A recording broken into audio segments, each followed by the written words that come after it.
Italy has it all. From gorgeous cities, beautiful nature, some of the best food in the world, and everything in between.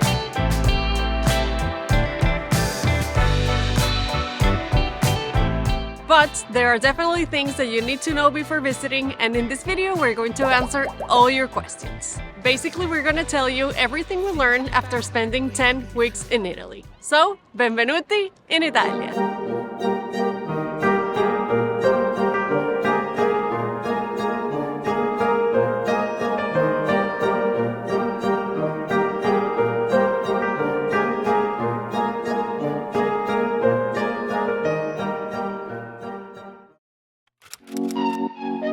Of course, safety is always a concern when traveling to a foreign country, but we're happy to report that we felt safe the entire time that we were here in Italy, and we even visited places like Napoli and Sicily, which have really bad reputations, and even there we were totally fine. All you need to do is to have a little bit of common sense, like you're not gonna go into a dark alley.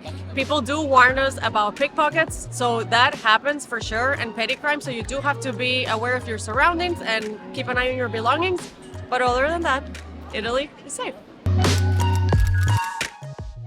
The answer to this is a little bit complicated. It's yes and no. Unfortunately, tourists do get overcharged, especially in bars and restaurants in touristy places like Venice, like Como, Roma, and actually it was all over the news this summer that tourists were getting overcharged, so yes, it does happen. Thankfully, we were never overcharged, but we are always very careful to look at reviews when we visit more touristy places. Also, some places are very ridiculously expensive, like Portofino, where it's like $16 for an Aperol Spritz. That's for real, but it's transparent. It's on the menu, so you just have to read, and it is what it is. We don't really consider that overcharging, just ridiculous pricing. So our best tip is just like look at the menu, ask the prices if they don't have a menu or it's not in front of you, and check reviews. Yes. Because it can happen to you. There are no visa or entry requirements as a US or Venezuelan passport holder. The only thing to keep in mind is that Italy is part of the EU and the Schengen group of European countries, so we are only allowed to stay here for 90 days during any 180-day period. There has been a lot of news lately about an extra formality for visiting Europe and Italy starting 2024. That formality is called etiquette, and it's not quite a visa, but it is kind of an extra step for travel security, some kind of authorization. That has been pushed back all the way to May 2025, and it has been pushed back several times. That said, we're gonna just put the link here so you can check up on the status before the time of your visit. But really, it's not hard, right? Like it's super easy, straightforward, nothing changes in terms of the rules. You can still just stay 90 days for any 180-day rolling period, but it's an extra step, and I think it'll cost like $8. Yeah, and it lasts 3 years after you fill it up the first time. So.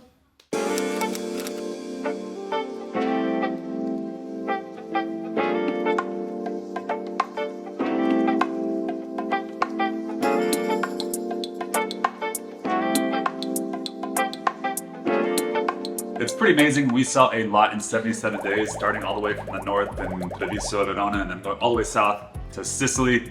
But now we're going to share our top 5. For the first time. For the first time. Who starts? You. I start? Top 5. I mean 5. Number 5. I have the island of Favignana in Sicilia. Me too. Favignana. 5. Number 4. Bologna. Number 4. For me, Napoli. Oh. Number 3, Napoli. Number 3, this is a region, but I really can't pick because it is so amazing, the region of Puglia and the places that we saw in Puglia, plus what we've seen of Puglia in previous trips. Puglia is incredible. Number 3. It's great, it is. But it didn't make the cut. Number 2, Palermo. Number 2, Bologna. We kind of have a similar top 5. So far, we're very close. And number 1, this might be a shocker to the world, Catania. Love that city so much. I can see that. For me, also I'm terrible at this. I put number 1, Sicily, just the entire region, because I fell in love with this island. It's amazing. I told you yesterday and got emotional that I want to live here one day. This is for real. Like I feel it in my heart. So yeah. Sicily is number 5 in Favignana, and then Sicily again number 1. You doubled up. Oh yeah, I guess so.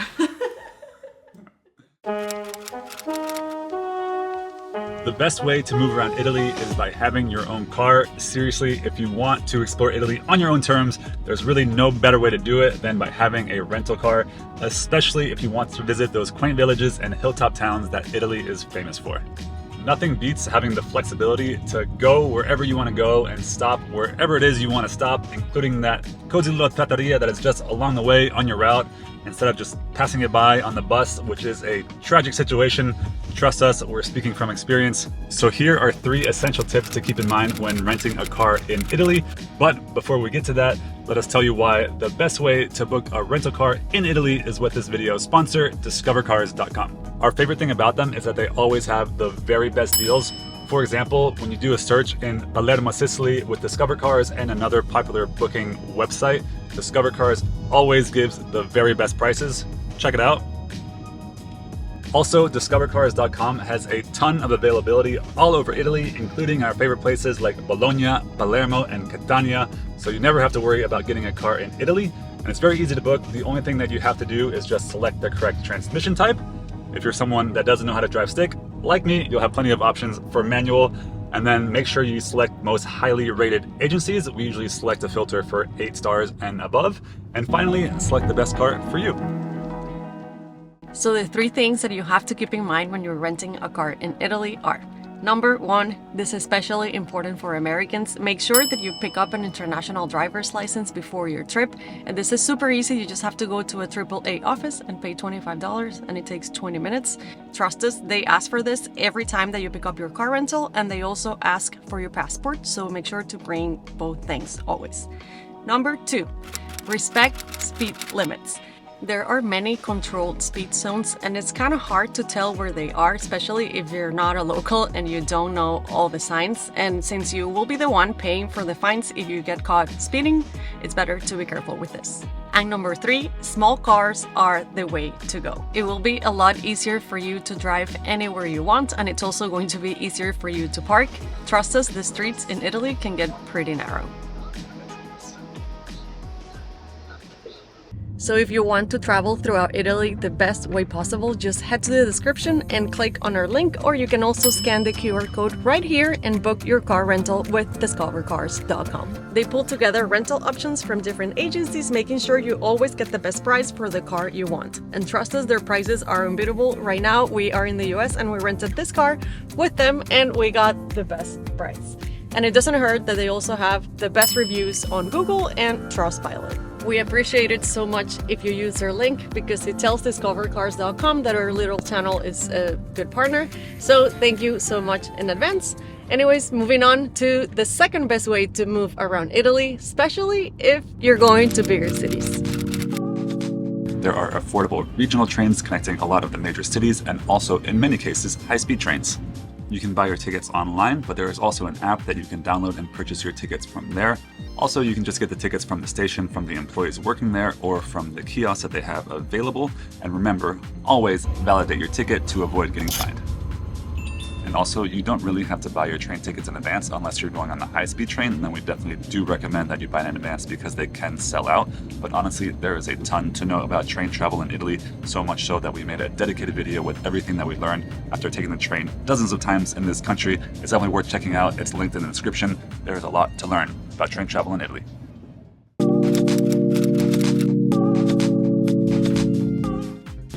Bus travel becomes more relevant when traveling in southern Italy, where the train network is definitely less connected, or when you're bouncing in between the smaller towns.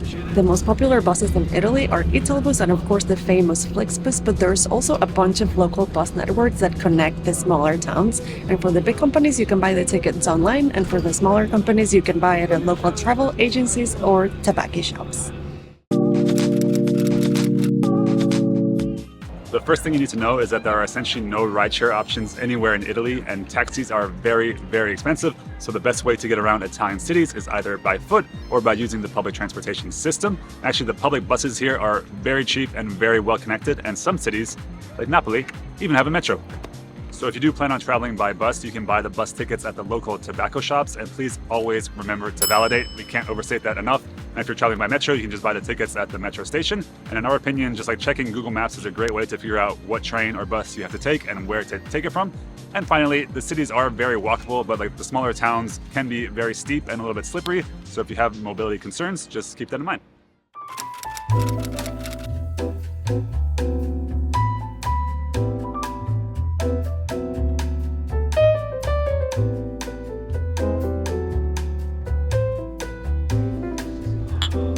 First, we have breakfast or colazione in Italian, and breakfast here is very simple and it varies a little bit by region, but it mostly looks like this. A brioche or cornetto with crema and marmalata, and this is basically a croissant, but they call it brioche or cornetto here. Some kind of coffee. Coffee with milk is popular in the morning, cappuccinos especially, they're always amazing and delicious. And fruit juice, which we never do, but we see people doing it, and I think they drink it at the end because it's kind of weird to have coffee and juice together. But that's pretty much it, and it is delicious. I am not a breakfast person, I never have breakfast, and I like sweet treats in the morning, so this is heaven to me.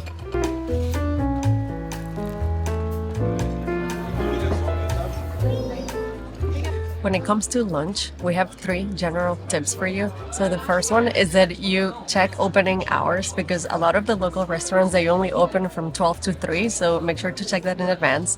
The second one is that check the reviews, because it is a common misconception that you can have great food everywhere you go in Italy, and that's not true. A lot of places have really bad reviews, so make sure to check them in advance. And the third one is that you make reservations, especially if you're in a bigger city and you're eating at some of the top rated restaurants. Make reservations because they get really busy, and our advice is that if you don't have reservations, at least show up like 5 or 10 minutes before they open. That sometimes can guarantee a table. So for lunch or dinner, you're typically offered with the same courses here in Italy. So it starts with an antipasti, which is just like an appetizer, and that's followed by a primi piatti, which is typically a pasta-based dish, and then there's secondi piatti, which is typically a meat-based dish. Keep in mind that in general, the portions are pretty small, so it is typical to do like an antipasti or a primi or antipasti and secondi piatti, but it depends how hungry you are. So there's no like rules to it. If you want to go antipasti, primi, secondi, just go for it. Do it all. We just typically go for antipasti, the appetizer, and a primi piatti that works for us for lunch. And wine is strongly encouraged to order with any meal, even lunch. No one's judging, you're on vacation, order the wine. We usually do vino de la casa, which means house wine, and it's usually cheap and very delicious. So order wine, even for lunch. Cheers!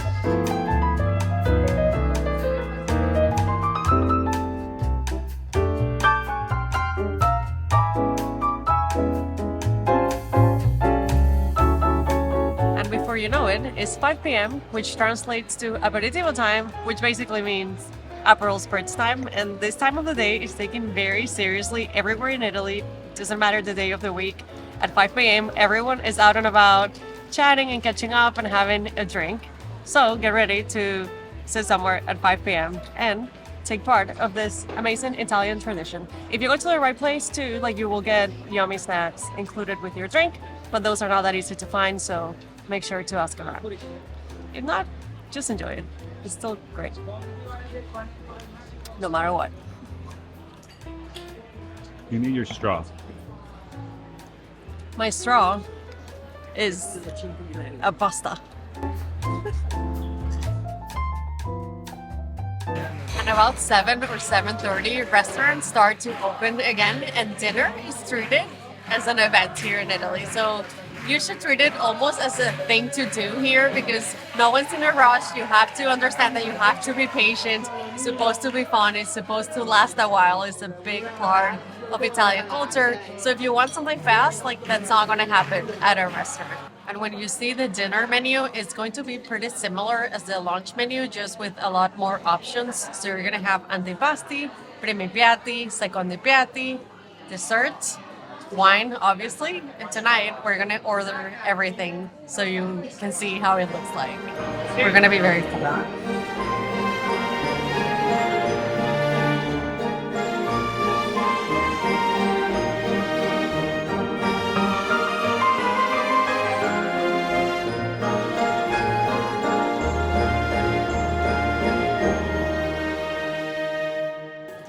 we couldn't do dessert.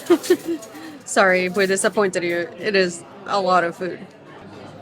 So a couple of final things to know about eating out in Italy. Tipping is generally not expected at all unless you get like perfect service at somewhere kind of fancy, then you do maybe tip like 10%.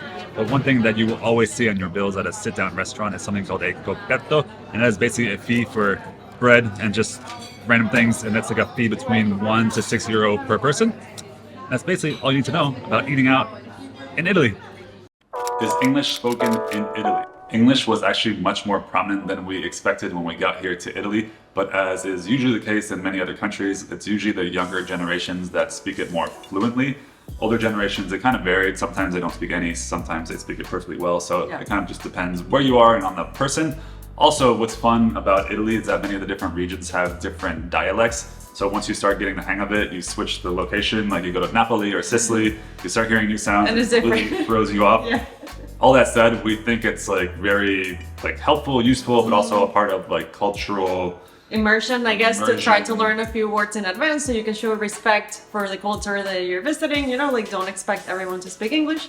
That being said, we have some Italian words for you. And I'm gonna be the one doing it because I love Italian so much. This is my favorite language after Spanish. So pop quiz. let's see. How do you say a casual hello or goodbye? Ciao. Good morning, Buongiorno. good evening, Buonasera. have a nice day, Buona giornata. thank you, Grazie. please, Per favore. you're welcome, Prego. open, Aperto. closed, Chiuso. exit, Uscita. toilet. Bagno. This is where it gets good. This is your specialty. Red wine, Vino rosso. white wine, Vino bianco. a glass, Calice. a beer, Pira. 1, 1. 2, 2. another round, Ancora 2. Learn that one because that's like how you order round 2 like a local. Ancora 2 per favore. very good when you're describing food, Molto buono. like, all right, all good. Va bene, va bene. They say that all the time. Va bene. Va bene, va bene. The check, Il conto. and goodbye. Arrivederci. Those are the basic, I don't know. We had fun. We didn't learn much, but it was fun to practice those few words. And all of those words are going to be included in the PDF that's in the description too. Bonus round, the most important phrase in the Italian language. Half liter of house red wine. Mezzo litro di vino rosso, per favore. Della casa? Della casa. Is it cheap one? Allora. Allora. We didn't say allora. It's like, I actually don't know what it means. I don't know either. Allora. It's like, okay. Allora. And they use it a lot. Va bene. Okay. The currency here is, of course, the euro, and at the time of our visit, $1 totaled about 0.92 euros, and it's a very stable currency, so don't expect a lot of volatility. Still, it's very good to check before your trip, just so you can help plan your budget. And in terms of payment methods, credit cards are very widely accepted all throughout the country, even more so than we actually expected, which was very much appreciated. That said, leave your Amex at home because it's usually only accepted in kind of upscale restaurants or hotels. Also, there will be times when you have to use cash. Thankfully, there are plenty of ATMs all throughout Italy, so it's not difficult to take out cash during your vacation. Just note that usually the withdrawal limit is 250 euros. That said, they usually let you go back to the same ATM twice, so it's typically not a problem. Of course, there are usually different withdrawal and foreign exchange fees when taking out from international ATMs, so try to take out as much as possible. We always travel with this Charles Schwab International debit card, which wipes out the foreign exchange fees and withdrawal fees. If you can get this, we highly recommend it. It's been over 2 years now. Can you afford to travel to Italy? Okay, now this is the time that we're gonna share how much money we spent. I am the one in charge of the budget, so he's gonna be a little bit shocked by Detailed this. So, Airbnbs, accommodations. We only stayed in Airbnbs. We stayed here for 77 nights and we averaged $69 per night. Something that you have to keep in mind in Italy is that seasonality matters a lot. These prices can vary drastically, and also north and south are very different. So for context, we were here from September 20th to December 6th, and that's how we were able to average $69 a night. And also we spent a lot of time in the south, so that brought the That helps average. a lot. Yeah. For food, For the whole time that we were here, I divided it into grocery stores, restaurants, gelato, and aperitivo just for fun. A gelato line item. Yes. Such an accountant. So, grocery stores, $1,192. Restaurants, $2,687. Gelato, this is pretty decent, $51. I thought it would be more. That's not too bad.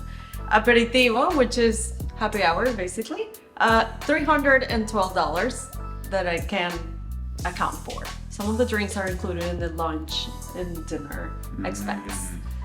This is just happy hour. It seems like Ankara do it happen a lot. So to make this useful for you, a daily average for two was $55 a day, which doesn't sound like much, but we only ate out maybe 25% of the time. So if you eat out every day, all meals, expect this amount to be at least double. And also this depends on your destination. North and South again are very different. So for context, we had a lunch in Verona that was $79. A similar lunch here in Catania was $40. So keep that in mind. For transportation, we spent a total of $1,334. Again, we were here, 11 weeks. So you probably are not going to move around as much as we did. So in order to make this useful for you, I am just going to put all the amounts on the screen so you can have a general idea of how much things cost. So in here, I'm going to put buses, trains, ferries, taxis, car rental, and local buses and metro. So just take a picture, a screenshot, and just save this when you're planning your budget. And for activities, we spent a total of $486. Again, this really depends on you and what you like to do. So this amount covers churches, museums, gardens, all those Italian stuff.